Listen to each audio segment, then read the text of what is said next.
Do we know each other? Have we met?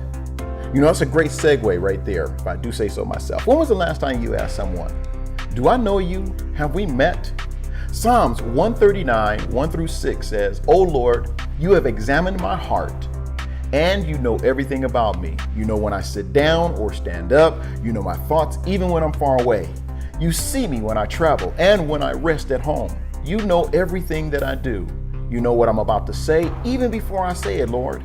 You go before me and you follow me. You place your hand of blessing on my head."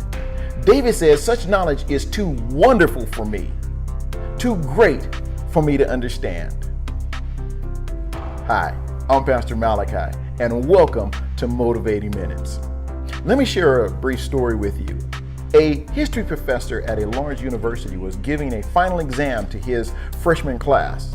When the 2-hour time limit was up, he announced to the class that the test was over and that the students should place their booklets in a pile on his desk.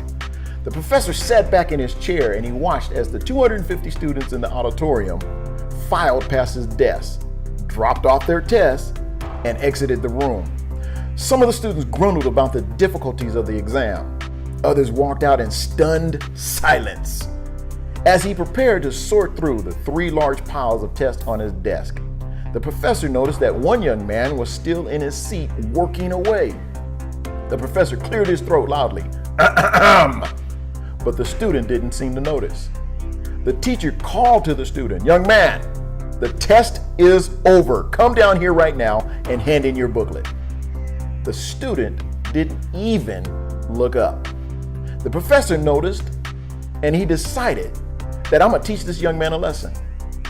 He sat back down at his desk and he waited. When the student came to turn in his examination, the professor planned to rip it up to shreds and give him an F for the semester. 5 minutes went by, 10 minutes, and finally 20 minutes later, the student closed his test booklet and made his way down to the now fuming professor. He said, "I'm finished with my test." "Do you think I'm going to accept your exam now?" the professor asked.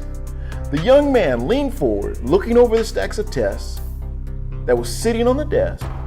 With his eyes narrowed, frowned slightly, and he asked, "Do you have any idea who you're talking to?" The professor said, "No, I don't, and I really don't care."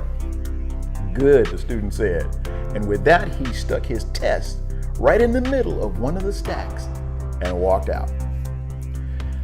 What's the moral here? There are times when it pays to be anonymous. You can get away with all kinds of things if nobody knows who you are. So with that, many people think they can get away with sin.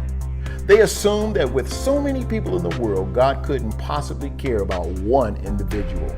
He's too busy running the universe. He's got way more things to be worried about. Besides, who could keep track of billions of people every minute of the day? Well, that would be God. It's hard for us to relate to the kind of power that he has because we can't be in more than one place at a time, or we can't keep more than one thought in our head at a time.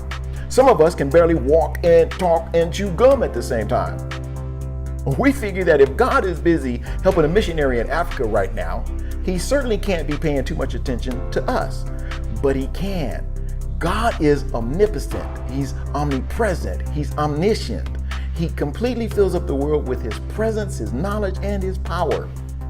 He can be completely involved in your life, giving you his undivided attention, and do the same for someone else at the same time, thousands of miles away.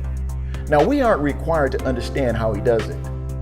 We're required to have faith, believe, and trust that God knows your name, your heart, and he knows all about you. Not because he's some cosmic snoop and he wants to invade your privacy, or some cosmic cop who wants to toss you into hell. God knows you because he loves you. He wants the best for you.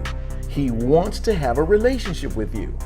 Now, just like you know me, God knows who you are. And I'm Pastor Malachi, and this has been Motivating Minutes.